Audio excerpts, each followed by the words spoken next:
Hey everyone, I am Ultraviolent4 and it is time to welcome you to a game of Dungeon Crawl Stone Soup that I am very excited to play. Today we're going to be doing a Hill Orc Fighter of Beogh, and we're going to pick a war axe. You always want an axe on Hill Orc. And we're going to be aiming to do 15 runes.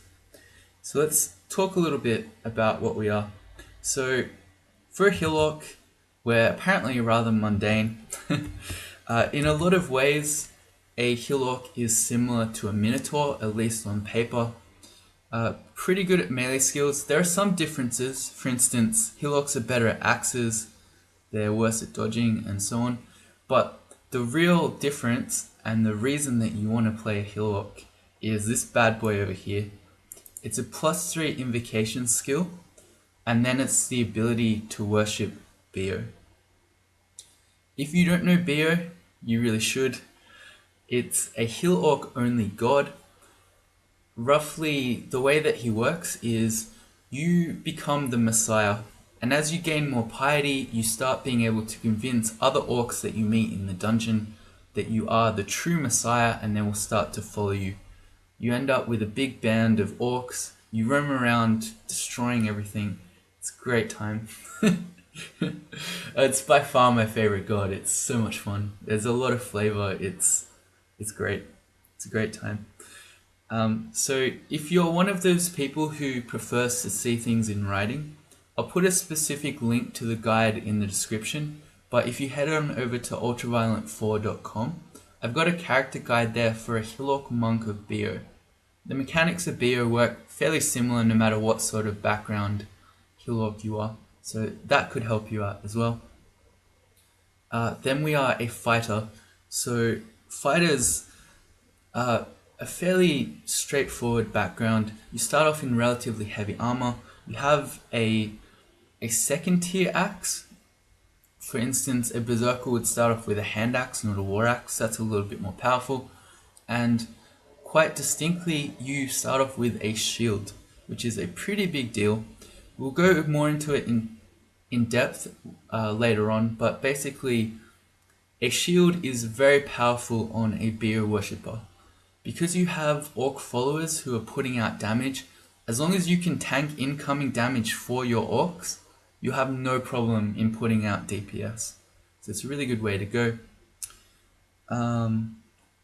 As far as extended goes, so there's it's the conventional wisdom for Beogh is that the god starts falling off after the mid game, and by the late game in a 3-rune game, Beogh is pretty useless.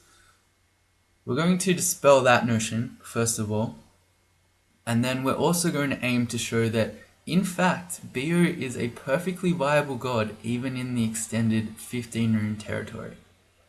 None of this he falls off after 2 runes. We're going to find out, and we're going to demonstrate that Beogh is good even in 15. So I'm very excited. The last time I played Beogh here was on the second game overall on my channel, and we're now up to game 30 something. So been long overdue, very excited. Very, very excited. Alright, let's look at our skill menu.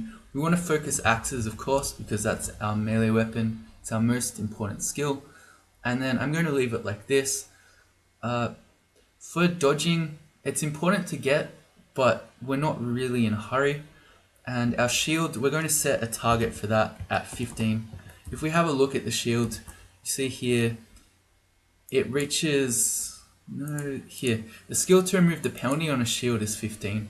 Probably if we want to upgrade to a large shield when we find one, but that might not happen for a while, so we don't need to train over 15 if we never find one. And that's going to be it, so let's play. We're also officially streaking, so we should pick up stones.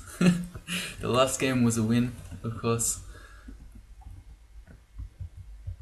So we're going to see if we can streak a 15-rune Beogh game. Here the stones are come in handy. We're going to throw one to alert the kobold to our presence.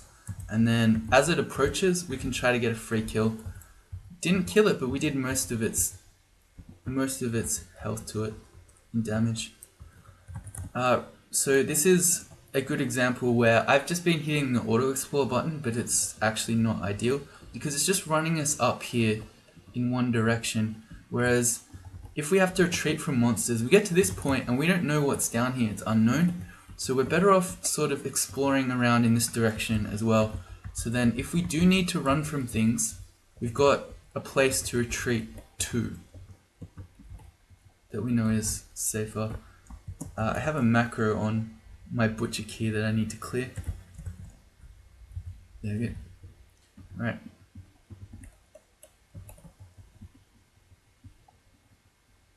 Alright, well this is a dead end, but still, if we need... Oh, this is completely dead end. Okay, we've explored a bunch more area, so if we now need to run back, we've got a lot more area in which to do it. Ideally, what we're looking for here in the early game is a pillar, which we've just found here. A pillar is a dungeon feature that you can run around to regain your HP if you're dying. I'm expecting that's not going to be a big deal here.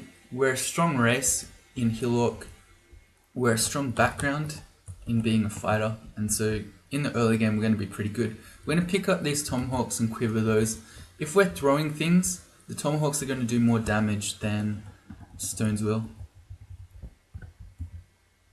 He is so sod. He doesn't like to be recorded. Okay. I was chatting to him before the game started. He was saying that he tried a street game as a Hill Orc fighter, but he worshipped Zin. And would you believe it? While worshipping Zin on his Hill Orc fighter, he died to smite on an Orc priest. So if that's not a lesson to any of you aspiring heretical orcs, I don't know what is. If you're playing a Hill Orc, you should be playing Beogh.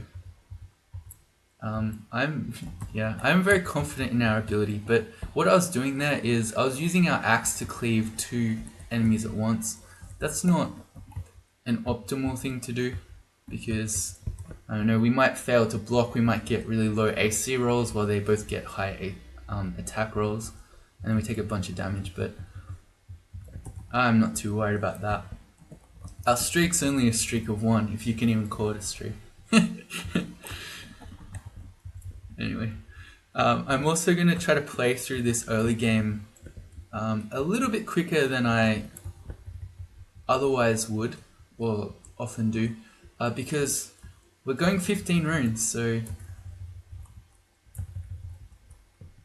okay, well, this is something to talk about, but we're going to be doing a lot of content, so if this early game takes a long time, then we're going to be looking at a lot of episodes. Okay, so we reached level 3, we've got a choice here of our first skill attribute. Strength, int, or dex. Now, on a standard 3 rune Hill Orc of Beogh, you pretty much would never be casting spells, because there's no need. But by the time you get to extended, there's so much experience that pretty much every character, even those in very heavy armor, can and pretty much should be casting at least some low level utility spells. And some higher level spells can be extremely useful in extended. Sorry. I'm thinking of Silence, for instance, is very good against greater mummies because they can't cast. Things like Passage of Galubria. If you go absolutely nuts, Control Blink can be very strong.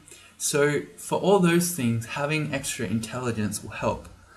And if you have a look at our current strength, we start off with 18 because a fighter is a high strength background. So we're not really going to need strength. The heaviest armor in the game requires 23 to match its encumbrance rating, which we're basically almost guaranteed to meet that just with our natural strength gains. So I'm happy to go in every time on this character. What have I done? Int, there it is. And I should have done this at the start, but here's a warning that this run might get very emotional.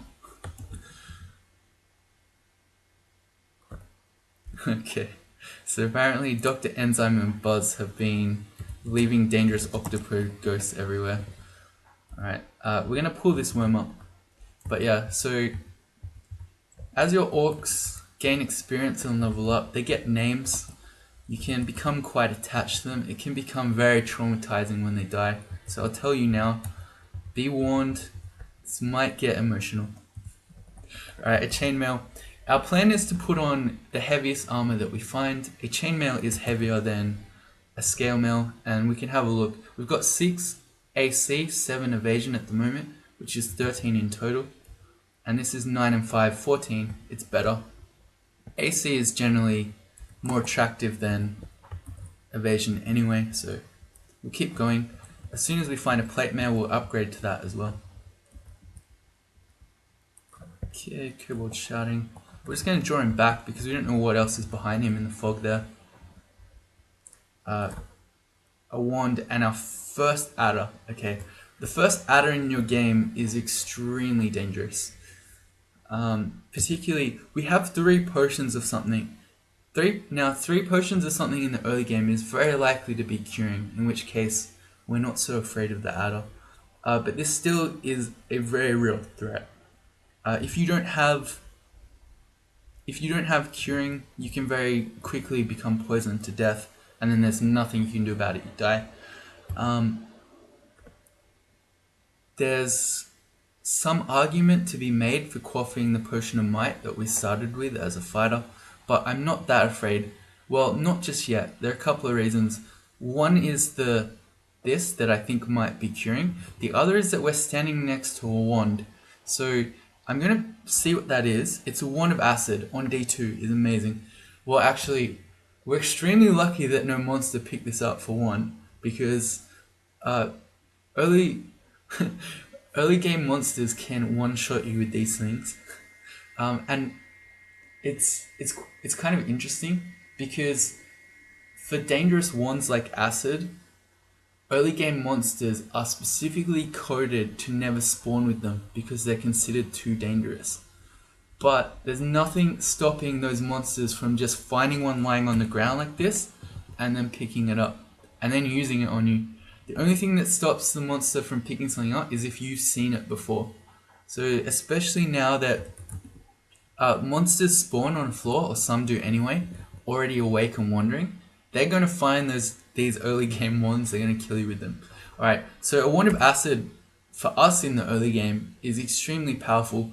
We can kill pretty much anything with it.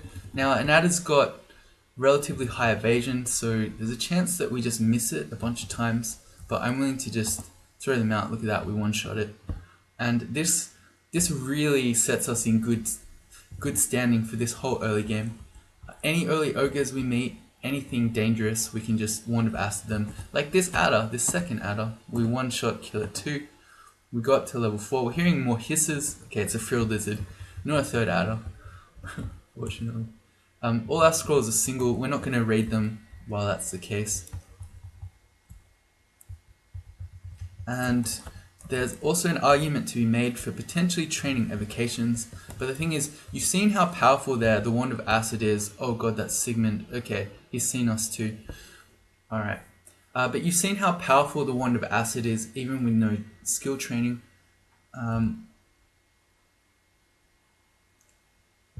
Yeah, so you don't need it. It's still extremely potent. Alright, so Sigmund is a killer.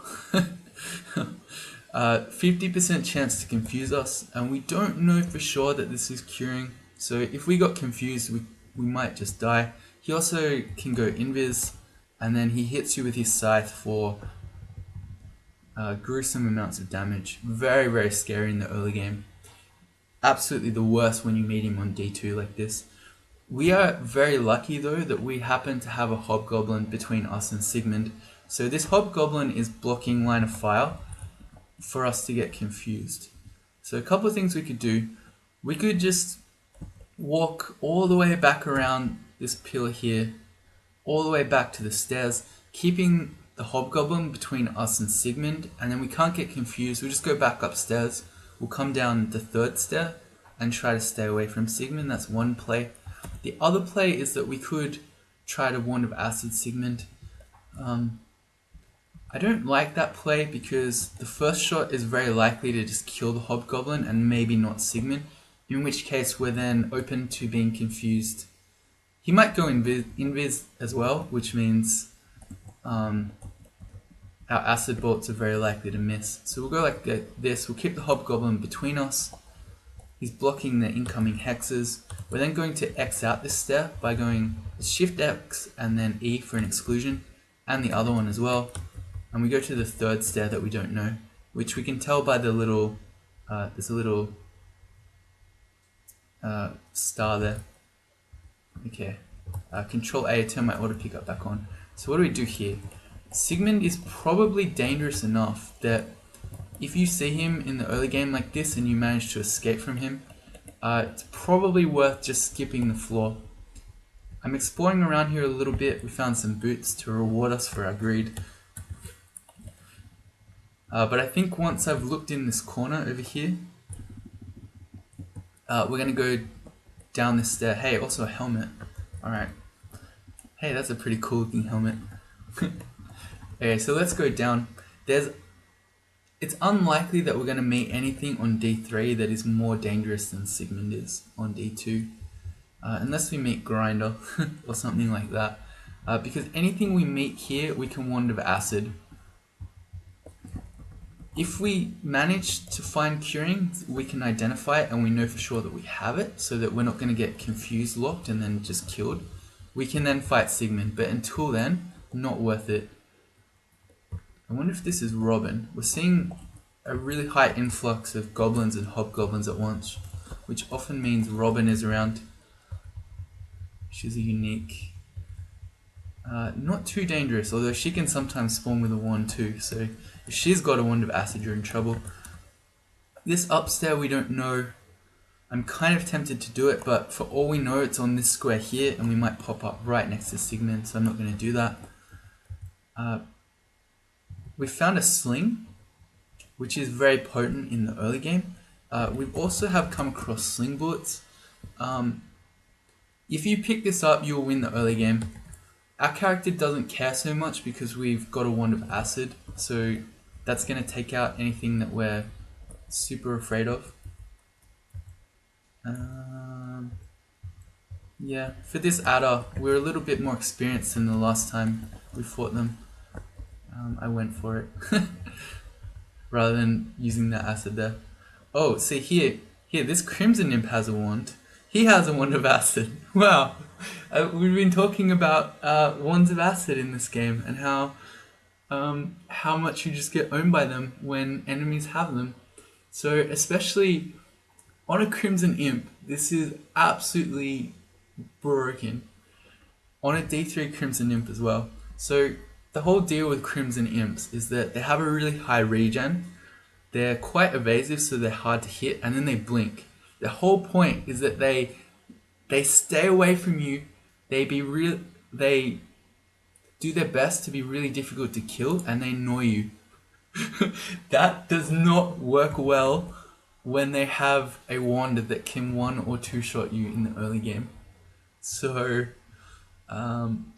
he could kill us. We're on 19 HP. He could very easily kill us here with even just an average roll if he blasts us again.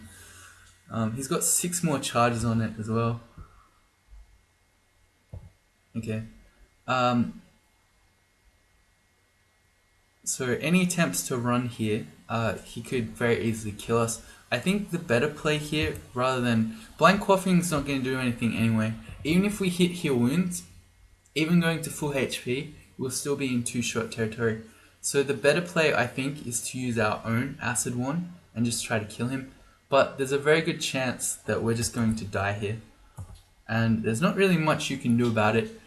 Any D3 monster in the game with an Acid Wand is crazy, but to have a D3 Crimson Imp with an Acid Wand is very unfair. Okay, well we managed to one-shot him with our Acid Wand, which is very lucky. The upside though is if you do manage to kill the early Acid Wand monster, you get to steal their Acid Wand. So we got up to 13 Acid Wand charges. That is, I don't believe how insane that is. A D3 Crimson Imp. Just that alone is early. They usually start spawning on D4. But to have a D3 Crimson Imp with an Acid Wand is nuts. This scroll that we've just picked up a 2 of is likely to be an identify or a remove curse, so we're going to read that. I'm standing on the stairs just in case it's teleport. It's ID. Let's go with the stack of 3 potions first. It was in fact curing, and we'll just go another potion. It's brilliance. Okay, that one we're less excited about. Here's an orc. This is a good sign for us. The way that Beogh works is you don't worship him at an altar most of the time. That's a D3 Orc Warrior. What is going on this game? He is also extremely early. He's got a halberd as well. So Orc Warriors are scary and early on D5 still. To see a D3 halberd Orc Warrior. The dungeon is really trying to kill us. How much damage can he do? 20 damage plus his halberd. Let's see, halberd is 13 damage, so he can do 30 damage. As he approaches, I feel like we may as well just shoot some acid wands at him. We've got 13 of the things. If we can manage to take him down, this will be an extreme boon of experience. We half killed him, let's go again. We missed. Alright, we got him. Okay. Here's an orc wizard. He also has a plate armor, so we can pick that up.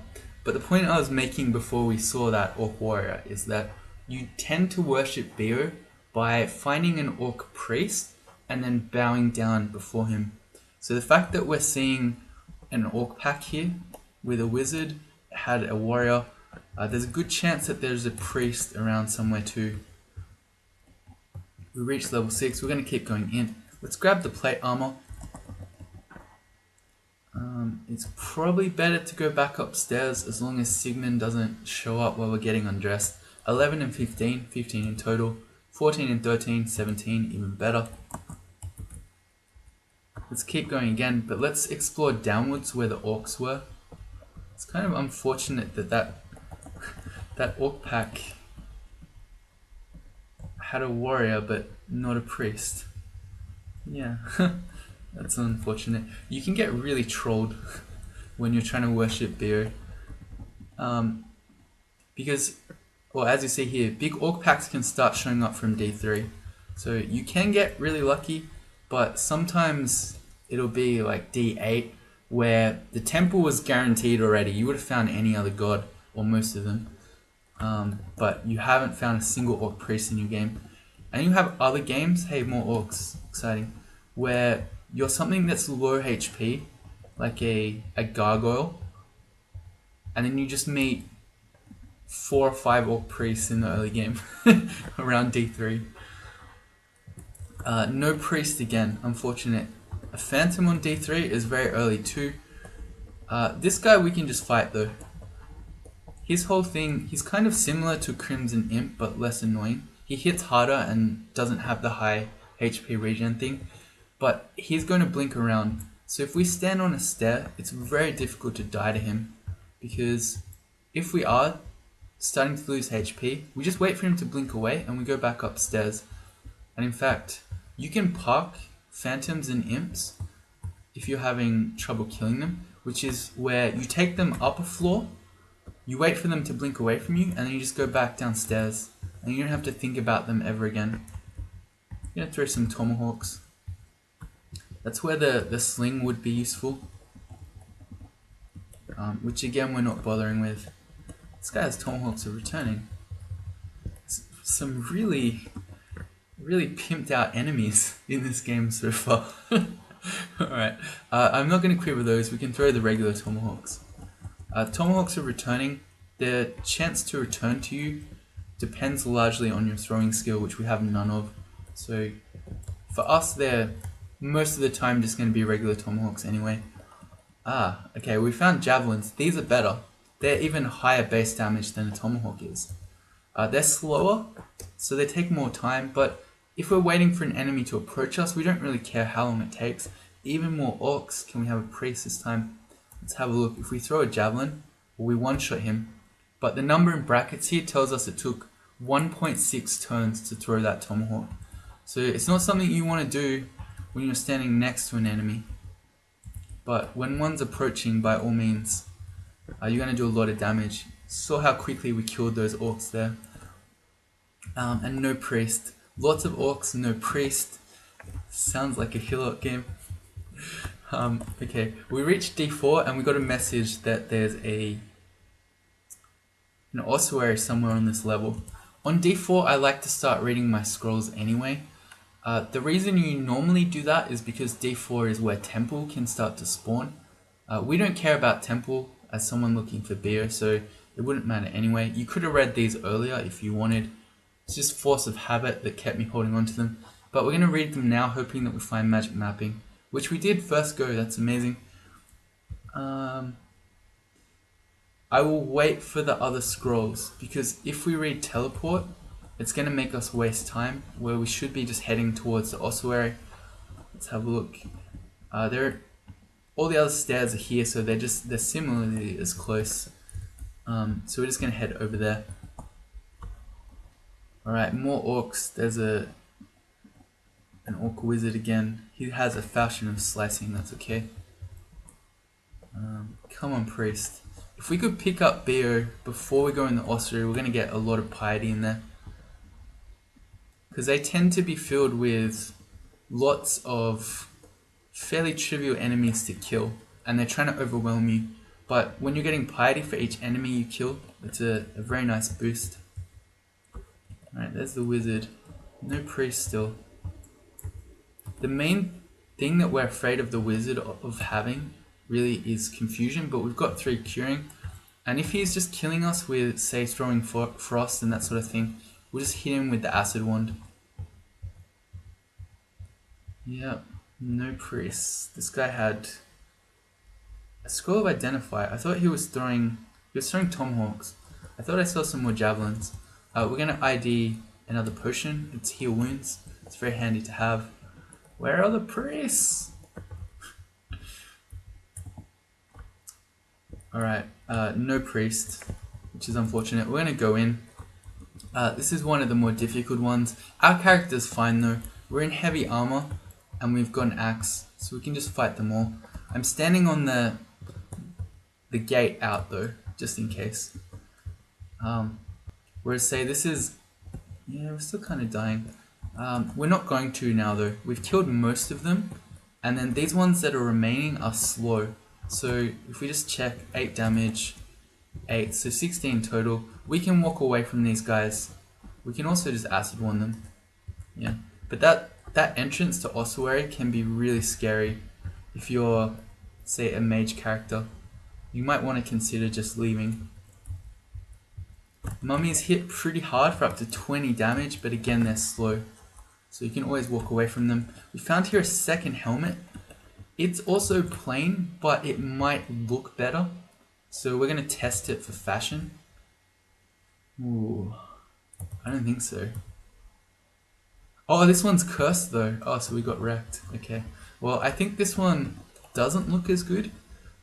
But it's cursed on for the moment. So when we find remove curse, we'll switch back to the stronger one. Stronger because fashion is a part of the strength of your character as well, of course. I mean, that should be fairly obvious. Alright. When you're starving, we'll eat one of our rations. We'll head out, and then let's start reading our scrolls. I'm going to go back to an upstairs, because again, he's a Lajatang. That's very rare in the early game. We might get teleport, in which case we want to go back upstairs, rather than teleporting into this unknown floor, where it could land next to God knows what. If we get the teleport, we'll go back up. Let's ID a potion. We'll do the 3. It's mutation. And we'll just go through the others. There's a good chance there's remove curse in here somewhere. Immolation. A Beogh character is one where I don't like to pick up immolation. I do on all my other characters, but I've had some very bad experiences. If you ever watched the other Hill Orc game I played on this channel, you would understand. Let's enchant our boots. Keep going down the list. There's remove curse. We can switch to the better looking helmet. Yeah, I like this one better. I think the black looks more imposing than the lighter helmet. Keep going, scroll fear. Enchant weapon. Alright, we'll have a +1 war axe, that's not bad. But I don't want to use the other enchant weapons. We'll save it until we find something a bit more exciting. There's the teleport. We go back up. And we can come back down again. And last scroll, it's a scroll blinking, which is a bit of a shame that we waste, but that's alright. And on we go. Here's a worker ant. Like an adder, but a bit more dangerous. It's fast and can poison you. We've got the curing now. Here are even more orcs. Can we have an orc priest, please? Here's an ogre. Very scary on D4. Can hit for 17 plus its giant club, which is 20 damage or 22 damage. So we're talking 30 something damage. It can two-shot us. For that reason, I want to immediately kill him. So we're just going to go into the acid, and then we don't have to worry about it. Come on, priests, where are you? It's another orc pack that has orcs and a wizard, but no priest. It's so typical. Just always happens. Scroll of amnesia. Oh boy. It's alright. Not tilted. Sometimes it happens. Sometimes you get really lucky. You come down to D3, you see an orc priest immediately. Sometimes you never find one. I've had Beogh games before. He has a War Axe of Venom, that's amazing. But I've had Beogh games before where I've had to go into the Orcish mines to try to find a priest because the dungeon did not spawn one by lair. War Axe of Venom is really exciting for us because if we get this, it's going to significantly up our damage, and it's also going to let us poison things and then start kiting them. For instance, that ogre we met before, we would have been able to hit him once or twice, get some poison stacks, and then just walk away from him while he dies out. How afraid am I of this guy? He's going to start poisoning us when he hits us. We've got 7 potions of curing. In that case, I don't mind. Wow, we one-shot him anyway. But I didn't mind just fighting him and potentially losing a curing, or maybe even 2, rather than using our acid 1 charges. We'll still use War Axe of Venom. We'll put it on our A slot. This is really exciting. So our character is very high in power right now. We've got 8 acid 1 charges still, and we've got now a War Axe of Venom. In some senses, we're kind of lucky to get here because we have had a really rough early game. A D2 Sigmund into a D3 Crimson Imp with an acid wand. That's pretty nuts. But speaking of Sigmund, let's go fight him now. We know we have curing. We have a very powerful weapon in the form of the War Axe. We've got a lot more HP than when we first met him, so we're not really afraid either that he's just going to beat us in combat. And even if he is, we'll just acid wand him. So we can fight him now just fine. Access to 8. That's something else that I want to do. So I'm going to set a skill target for our axes for 18. I happen to know 18 is the skill required for min delay on a broad axe. And if we're saying that we're going to use the shield, which we are, the broad axe is the heaviest axe we're likely to use. So we don't need to go above 18. Sigmund didn't even see us. He has now. We can use the corner here to break line of sight and force him to come to us. He's dangerous enough that I don't want to be throwing javelins as he approaches. I just want to fight him in melee. Alright, we'll step next to him. And then I think our War Axe just beats him now. Good. He had Enchanted Scythe. That guy had an Amulet of Rage. Well, I'm glad we didn't meet him either, but that's another scary enemy. A D2 Kobold with an Amulet of Rage is very threatening. We're going to put that on. It's the only amulet we've seen. Even without evocations training, it's a 50% chance to work. So that's another good tool to have. You could potentially go Berserk. Gives you haste and might, as well as a bunch of extra HP. Alright, a working ant. They're susceptible to poison. They're going to die pretty easily to our axe. And on we go. We are looking for an Orc Priest.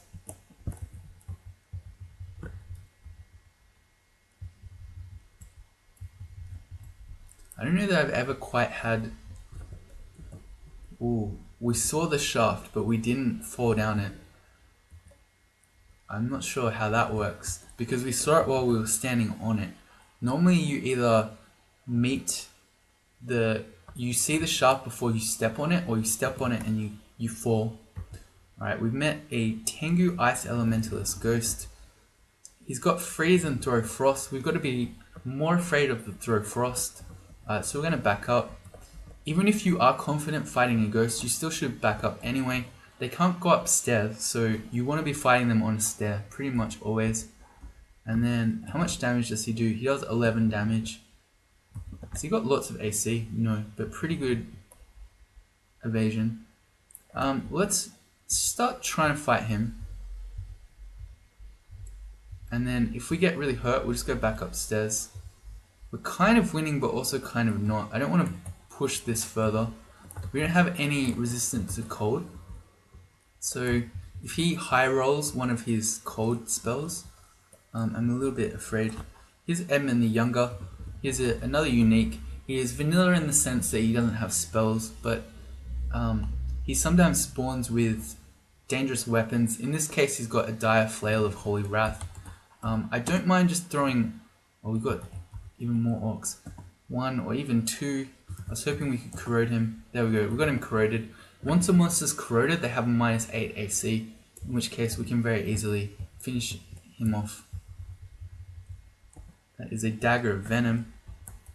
Again, another orc pack. This is the 3rd or 4th orc pack that has had a wizard but not a priest. This is amazing. We can put this ring on because we have Remove Curse. It's protection from magic. That's really nice. Books. We have Confusing Touch, Animate Skeleton, Apportation. I'm going to learn Apportation this very second. You can see it's a 100% chance to fail it, so there's no chance that we're ever going to use this anytime until much later in the game, but it's good to have and know. So the other spells here, some of those are also usually very good, Animate Skeleton in particular, but we can't cast spells, not in plate armor. Apportation will become very useful in Extended though, so that's an exciting pickup. But yeah, a long way off.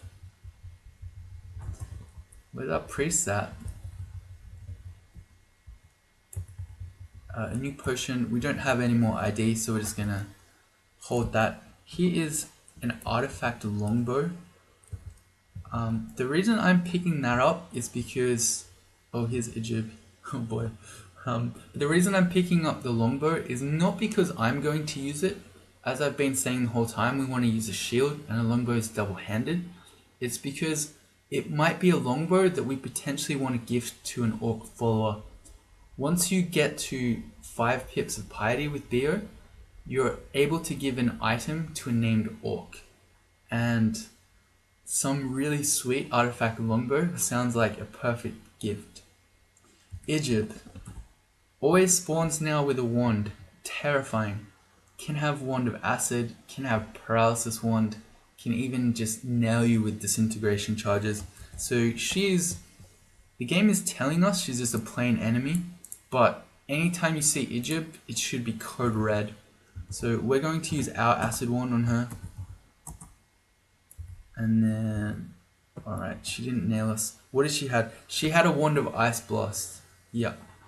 So an Ice Blast Wand is one that monsters are not programmed to be able to use, which is fortunate.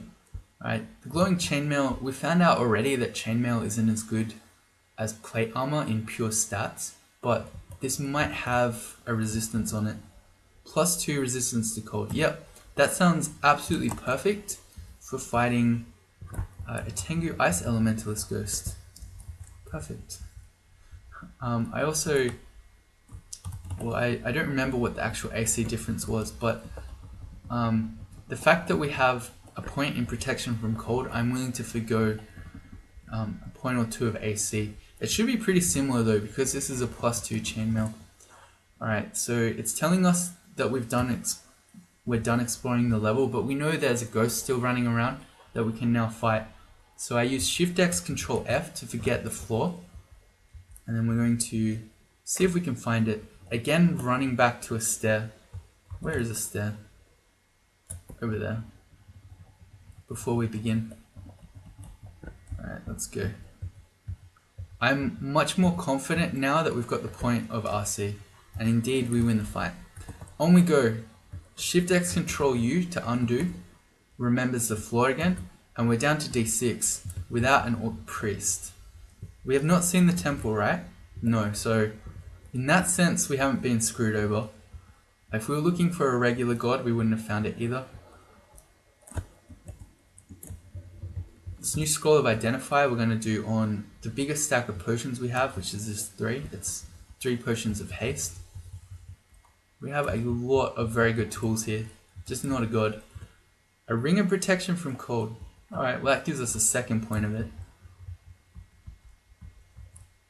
Hey, alright, we met our first priest. Very exciting. And we meet him guarding the entrance to temple, so that's very fitting. I was just talking about how there'd still be a question of whether we find the temple first or Beogh first, but we got both at the exact same time. Have a look up here in the top right. We've got a little status called Beogh. You'll get that when you're a Hill Orc anytime you see an Orc Priest. Go to the abilities menu, and then you have here an ability to convert to Beogh, which we want to do. Yes, we want to join. Absolutely. Any Orcs that see you do that will become neutral. So, I don't know. If for some reason you are a heretic player and you weren't planning to do Beogh, but the Orc Priest that you met is going to kill you. Say for instance you're playing Hill Orc Fighter of Zin and you're streaking, and the Hill Orc Priest is going to kill you. You can switch, and then that will make the priest neutral, and you will live. At least temporarily, because Zin's going to wrath you, because Beogh is considered an evil god. But still, better than dying on the spot, right? Alright, what do we want to do? From learning Beogh, we want to turn our invocations on with our glorious +3 invocations aptitude, and we are leaving that on until it reaches 27. When we get to 2 pips of piety, we'll get an ability to smite. It's basically the same ability as an Orc Priest. It's called smiting. It's smite targeted, believe it or not. It cannot miss. It ignores AC and is extremely powerful when you have invocations trained. So we are going to be training invocations to 27. And we're going to start now, and it is not coming off. I don't care what happens, it's staying on. Excellent. Alright, and now we're basically just building piety. Until we get to 3 pips of piety, we don't have the ability to convert orcs yet. So we're on our own for a little bit, and then eventually, look at those javelins just kill that ogre without it even reaching us. That's the sky base. Okay. Yeah, we're on our own until we get 3 pips of piety, and then we can start convincing orcs we're the Messiah. Let's go more int. Here's another crimson imp. Watch out for acid ones again. Yeah, I mean we're training enough skills that I don't want to turn on evocations.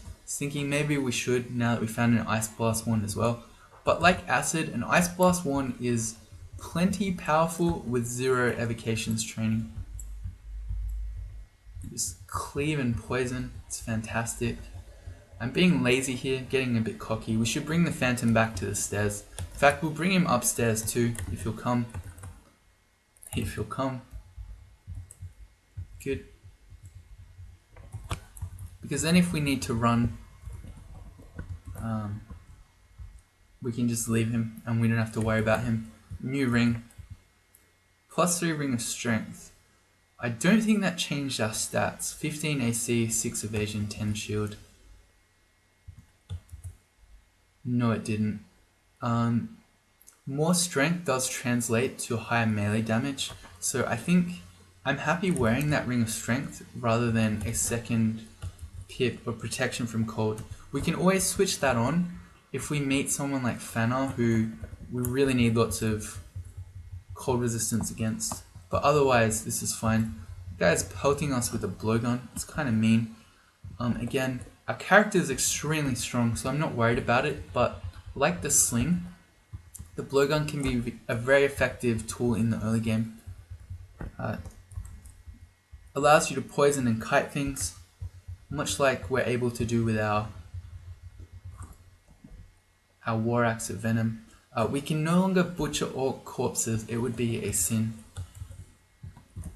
Let's put on, what did I pick up? A new scroll. I'm just going to read that. It's fog. Alright, no biggie. We get extra, that's a centaur. Let's break line of sight. I'm going to yell to bring it to us so that we're not meeting him over range.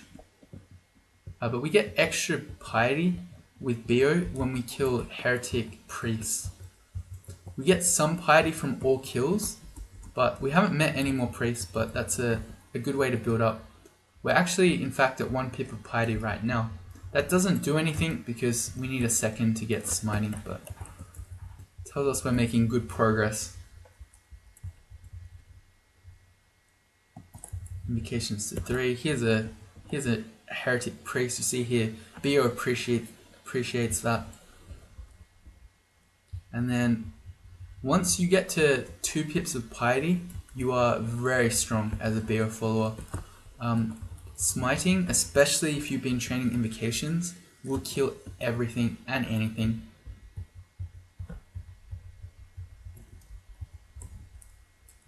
Suddenly hippogriffs. This is kind of early for hippogriffs, but they're a 10-speed monster, so I'm not afraid because we can poison it like this and then just walk away and it will die. Eventually. There we go.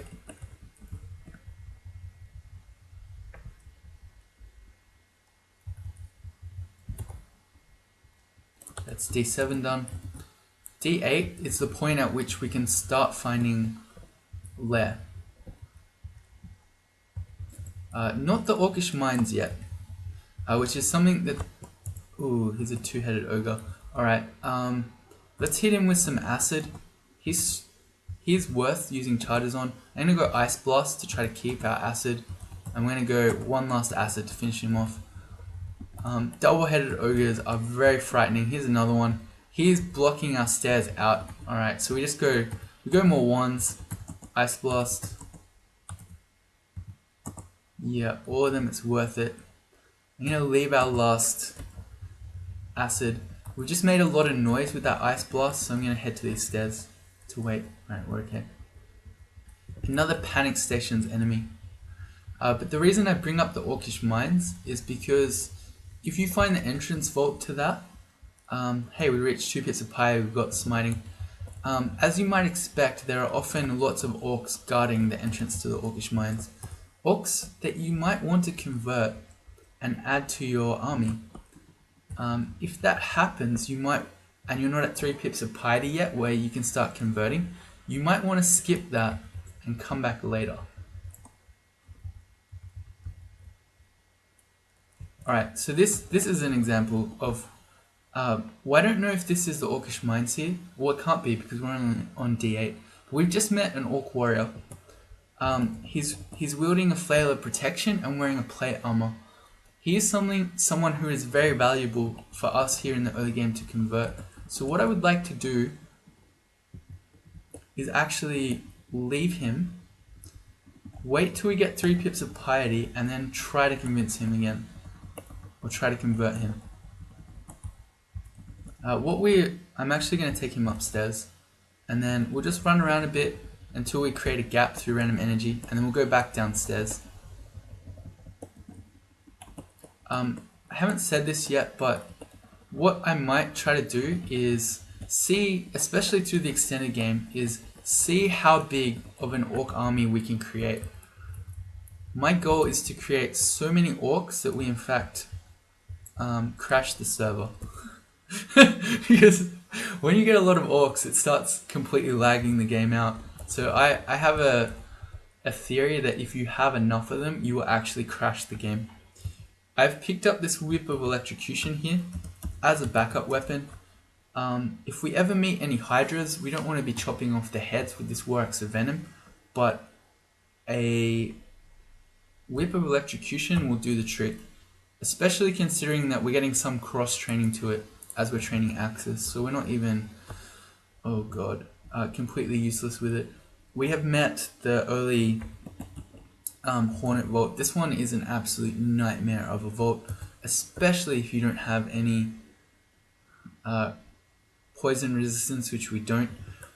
The Hornets are very fast, you can't run from them. They slow you, they can potentially paralyze you, all of that while hitting you quite hard and poisoning you. So terrifying. This vault is a really nasty one. What we can do, first of all, we can try to hit it with an acid while it's behind the ant. We corroded it, so that's good. The other thing is that we shouldn't have too much of a hard time with the Hornet because we have a War Axe of Venom, and these guys are susceptible to poison. So if we can just get one shot off, we can kill him, probably. Another thing I can do is take a step back and then start hitting him with the Ice Blast one. In fact, we have RC, so we could even Ice Blast ourselves here, and we would be guaranteed to hit it. We can also use our Smite. So what I'm going to do, I'm risking the 1 turn paralysis here, is I'm going to try to hit it once with our axe and see if we can poison it. We did, okay. If that didn't happen, then I would have started thinking about potentially Ice Blast or potentially Smite, but it's going to die here now that it's poison. And goodbye all our Acid 1 charges, that's okay. I'm going to drop stones, we don't really need those anymore. We have so many different throwing implements that we're never going to throw stones. I like to test hatches up to see if they're on our optimal path for the orb run, but we left an Orc Warrior up there, so not this time. And D9. Alright, more Orcs. Not too worried about these plain ones, it's more the Orc Warriors that are particularly valuable. Part of the reason that the Orc Warriors are much more valuable than plain Orcs is that your plain Orcs tend to just be plain in terms of their armor, but Orc Warriors always have either a plate armor or a chainmail, so that alone makes them much tankier as followers. Okay, another 2-headed ogre. Well, we're just going to use all our Ice Blasts, I guess.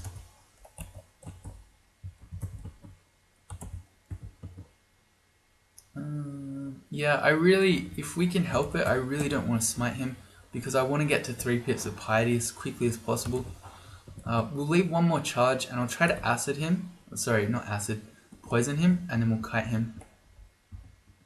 Good, got him.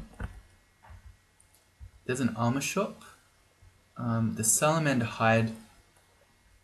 It looks quite impressive because of the RF++, but that's a really low base AC armor. It's an animal skin, I believe. So we're never going to buy that one. Wand of Enslavement. Another compelling reason to start training evocations, but no. We can test this hatch up. And we're on to D10 now. Still haven't found Lair, still haven't found the Orcish Mines. I think what I might do is leave this episode here. So if you join me in the next one, we'll be trying to get 3 pips of piety, and we're going to start building an orc army that we can take into Lair with us. See you then.